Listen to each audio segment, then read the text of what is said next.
Hello everyone, welcome back to SSB crack exams. मैं हूं अनुराधा और आज के सेशन होने जा रहा है बहुत इंटरेस्टिंग, क्योंकि आज के सेशन में मैं आपको हर एक इंडिविजुअल ऑब्स्टेकल्स के बारे में समझाऊंगी इन डिटेल, जो कि आपके एसएसबी ग्रुप टास्क का एक हिस्सा होता है। You all know individual obstacles is a part of the SSB group task where the candidate has to participate individually and they have to cross almost 10 obstacles.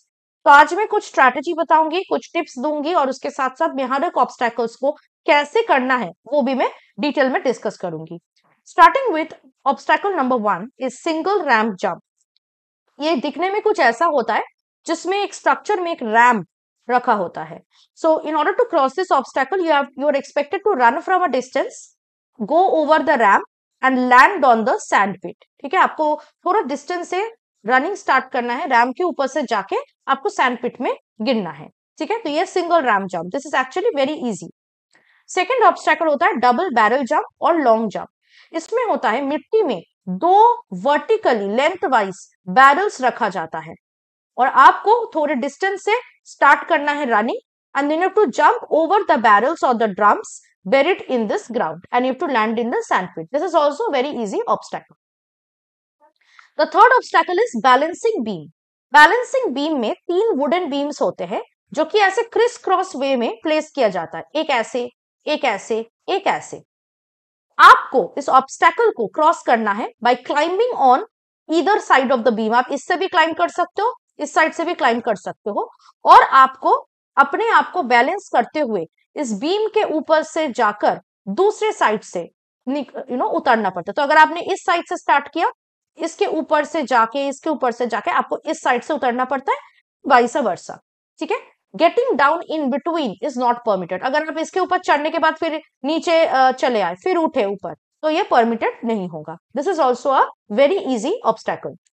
Next obstacle, fourth obstacle is screen jump. Screen jump is kind of first obstacle which is single ramp jump. इसमें क्या होता है, इसमें भी एक structure के ऊपर ramp रखा रहता है, लेकिन इसमें एक वैरायटी होती है, वो है कि इसके सामने एक रेड कलर का स्क्रीन लगाया जाता है। तो what you have to do is you are expected jump, come running from a distance, climb on to the plan and jump over the red screen and then land into the sand pit. और इसके लिए आपको momentum की जरूरत होता है और without stopping you have to jump. Make sure कि आपका पैर या कहीं पे भी हाथ, आपका बॉडी इस रेड कलर का स्ट्रक्चर या स्क्रीन पे ना टच हो। ठीक है, तो ये आपको फॉलो करना पड़ता है। This is also an easy obstacle. The fifth obstacle is parallel ropes, जो आप यहाँ पे देख सकते हो। यहाँ पे मैंने प्रॉपर डायग्राम भी आपको बनाया है। पैरेलल रोप्स में दो साइड में 2 लैडर्स और 2 रोप्स होते हैं और ये जो पैरेलल रोप्स है ये अप्रोक्सीमेटली, मतलब ये रोप्स के बारे में मैं बात कर रही हूँ, ये पैरेलल 2 रोप्स, ये रोप आपके ग्राउंड से 15 फीट के अप्रोक्सीमेट हाइट पे होता है। इस ऑब्स्टेकल को क्रॉस करने के लिए आपको ऊपर उठना है, क्लाइंब करना है, फिर ऐसे आपको रोप को पकड़ते हुए, अपने आप को बैलेंस करते हुए पैरेलल रोप्स को पकड़ के ऑब्स्टेकल को क्रॉस करना है और फिर दूसरे साइड में जाके ये आपको slide down by using the rope or the ladder. Now, while you are doing this task, it's a bit difficult for those who have a problem with height या जिनको थोड़ा बैलेंस हाइट में रखने में प्रॉब्लम होता है। Don't look down. Use the ladder if you can't use the rope and you don't have sufficient strength for it. अगर आप रोप से क्लाइंब नहीं कर पा रहे, लैडर यूज कर सकते हैं। ठीक है, next obstacle is torsion swing.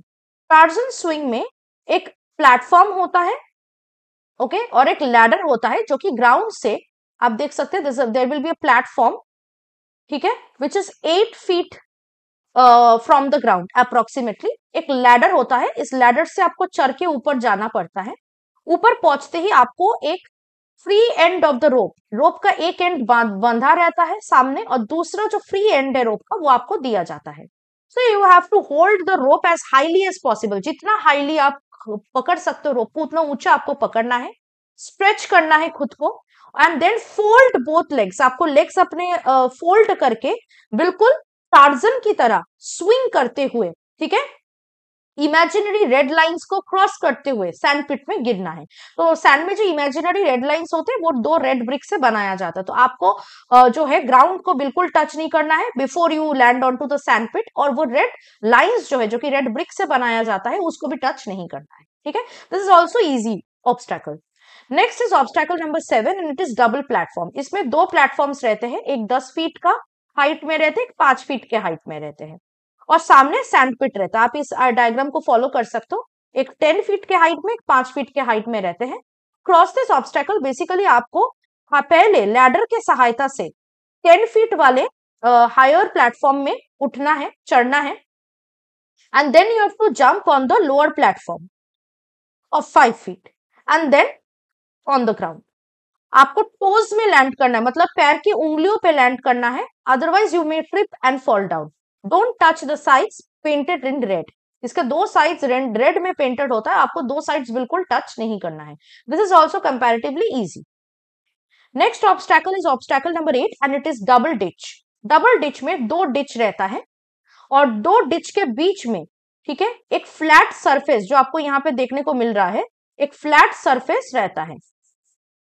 दोनों डिच का लेंथ एक शॉर्ट होता है, एक थोड़ा सा वाइड होता है। One will be a long ditch, another will be a short ditch. तो ये वाला मान लीजिए लॉन्ग है और ये वाला शॉर्ट डिच है। तो आपको क्या करना है, इस लॉन्गर डिच के ऊपर एक रोप लटक के रहता है। To cross this obstacle you have to come running, jump, hold the rope and cross the long ditch and land on this flat surface. After that you again have to jump and cross the shorter ditch. ठीक है, तो longer ditch को cross करने के लिए रोप दिया जाता है, शॉर्टर डिच को आपको ऐसे ही जंप करके आप इजिली क्रॉस कर सकते हैं। ठीक है, इट्स ऑल्सो वेरी इजी।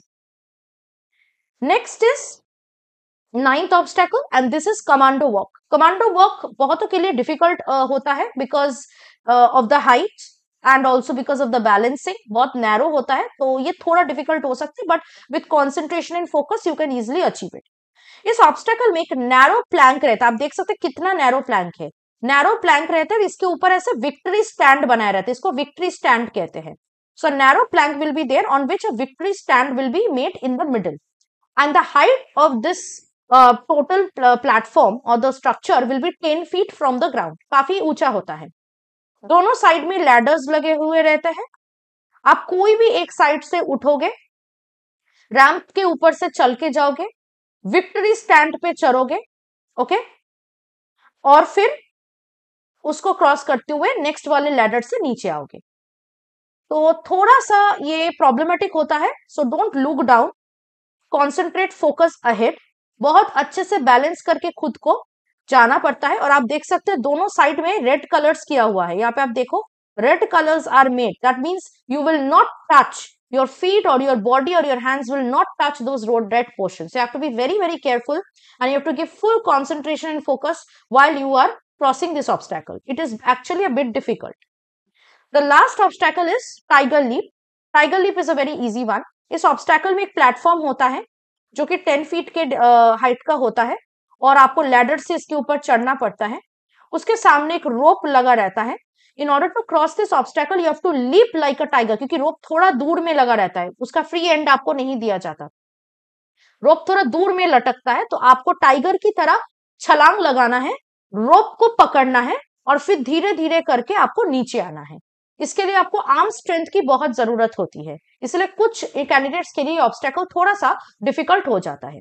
तो ये है 10 very common obstacles that are given in individual obstacles in SSB group task. मैं आपको स्ट्रैटेजी बताऊंगी, ध्यान से सुनना। ये सारे ऑब्स्टैकल्स सीरियल वाइज नहीं होता, यानी कि पहले फर्स्ट है, फिर सेकंड है, फिर थर्ड है, क्लस्टर्स में होते हैं, जैसे आपको ये टिपिकल लेआउट में देखने को मिल रहा है। सो आपको किस सीक्वेंस से स्टार्ट करना है। देखो ये 1 है, ऑब्स्टैकल 1, 2 है, ये 3 देखो कितना दूर में है, फिर 4 है, फिर इसके लेफ्ट में 5 है, फिर 6 इसका बिल्कुल राइट में है, फिर 7 इसका लेफ्ट में है 2 के बगल में, फिर 8 बिल्कुल राइट में, एक्सट्रीम राइट में है, फिर 9 यहाँ है और 10 बिल्कुल लास्ट में। तो इस तरह क्लस्टर्स में रहता है। और अगर आप सोचोगे कि 1 by 1 1 2 3 4 करके या 9 10 9 8 करके हम करेंगे काम इंडिविजुअल ऑब्स्टैकल्स को क्रॉस, तो कभी भी ये पॉसिबल नहीं है। तो मैं आपको यहाँ पे एक टिपिकल सजेस्टेड सीक्वेंस बताऊंगी, उस सीक्वेंस को आपको फॉलो करना है। पहले आप स्टार्ट करोगे 10 से, ठीक है, मैं यहाँ पे रोमन नंबर 1 लिख रही हूं ताकि आपको समझ में आए। Start with 10, then go to 6,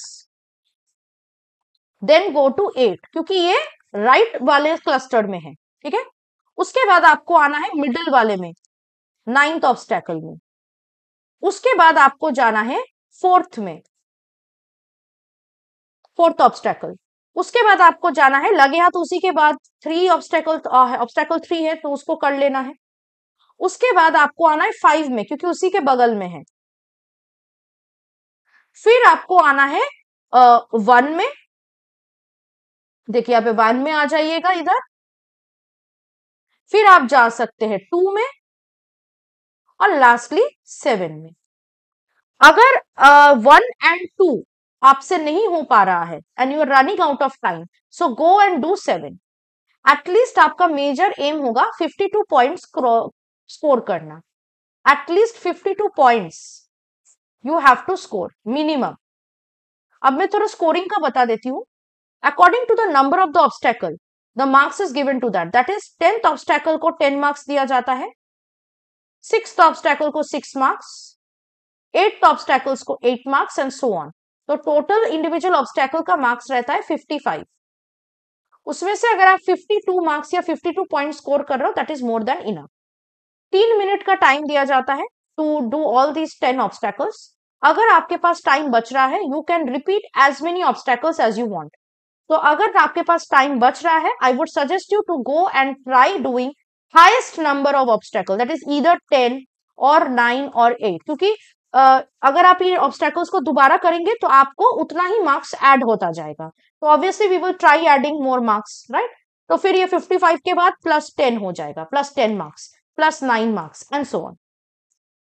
आपका मेन एम होगा इंडिविजुअल ऑब्स्टेकल में, these are certain points that you should remember, to score maximum points by repeating high value obstacles, just जो मैंने अभी कहा। सो आपको स्टार्ट ही करना है हाई वैल्यू ऑब्स्टेकल्स के साथ। जैसे मैंने अभी आपको सीक्वेंस बताया, उस सीक्वेंस को अगर आप फॉलो करोगे automatically the things will be done. जब आपको जीटीओ इंस्ट्रक्शंस देंगे और इंडिविजुअल ऑब्स्टेकल स्टार्ट होने से पहले हर एक स्ट्रक्चर के पास लेकर जाके आपको समझाएंगे, आपको एक डेफिनेट प्लान बना लेना है, ठीक है, कि कहां से आपको स्टार्ट करना है, कैसे क्या करना है। If you have any doubt you can ask to the GTO then and there. Do not walk on the ground, एक स्ट्रक्चर से दूसरे स्ट्रक्चर तक जाने के लिए run, do not walk on the ground, it will show that you do not have the sense of urgency because the time is given ना, 3 minute का time बहुत ही कम रहता है। तो आपको दौड़ के जाकर हर एक स्ट्रक्चर्स को क्रॉस करना, ऑब्स्टेकल को क्रॉस करना है। डोंट ब्रेक रूल्स और touch red portions of the obstacle, this is also very important. अगर आप बाई चांस कोई रूल ब्रेक कर लिए, you ask permission from GTO and repeat the task. Remain calm and composed while attempting high rise obstacles or crossing ditches, क्योंकि आप गिर सकते हो, चोट लग सकता है। तो please do not risk your yourself risk falling down, breaking your hands and feet for crossing it. जब भी आप इंडिविजुअल ऑब्स्टेकल करोगे कैलकुलेटेड रिस्क लेके करना है, रैंडमली नहीं करना है कि हाथ पैर टूट गया, ठीक है। It can be a bit negative from your side because it will hamper your performance also and also of the group. Don't look at the GTO once you are doing these things, okay. Individual obstacle जब start हो जाए GTO की तरफ नहीं देखना है। Don't give up और exceed the time, time हो गया खत्म फिर भी आप किए जा रहे हो, ये नहीं करना है। और गिव अप नहीं करना है कि एक ऑब्स्टेकल नहीं हो रहा है, एक बार ट्राई किया, 2 बार ट्राई किया, नहीं हो रहा है, go to the next one, but again come back to that obstacle which you are not able to do. Do not give up कि नहीं हो रहा है तो छोड़ ही देते। तो ये पॉइंट्स आपको बिल्कुल याद रखना है while you are performing in individual obstacles। और अगर आप ये पॉइंट को याद करके स्ट्रैटेजी को कंप्लीटली समझ के इंडिविजुअल ऑब्स्टेकल्स में परफॉर्म करते हो, you will get the high score without any headache. ऐसे अगर आप अपने एसएसबी इंटरव्यू के लिए तैयारी करना चाहते हैं तो आप हमारे एसएसबी इंटरव्यू ऑनलाइन कोर्स को जरूर ज्वाइन कर ले, which is the best online course in the entire market. अगर आप बाकी कोई डिफेंस एग्जाम के रिलेटेड कोर्सेज को इनरोल करना चाहते हैं और अपने डिफेंस एग्जाम के लिए प्रिपेयर करना चाहते हैं तो उसके लिए भी कोर्सेज हमने अपने ऐप में प्रोवाइड किया है। So download our SSB crack exams learning app today and use code warrior10 to get a 10% off on the courses. That was it from my side. I'll hope to see you very soon with some more interesting sessions for your upcoming SSB interview and its preparation. Till then, stay tuned with us and always stay positive and motivated. Jai Hind.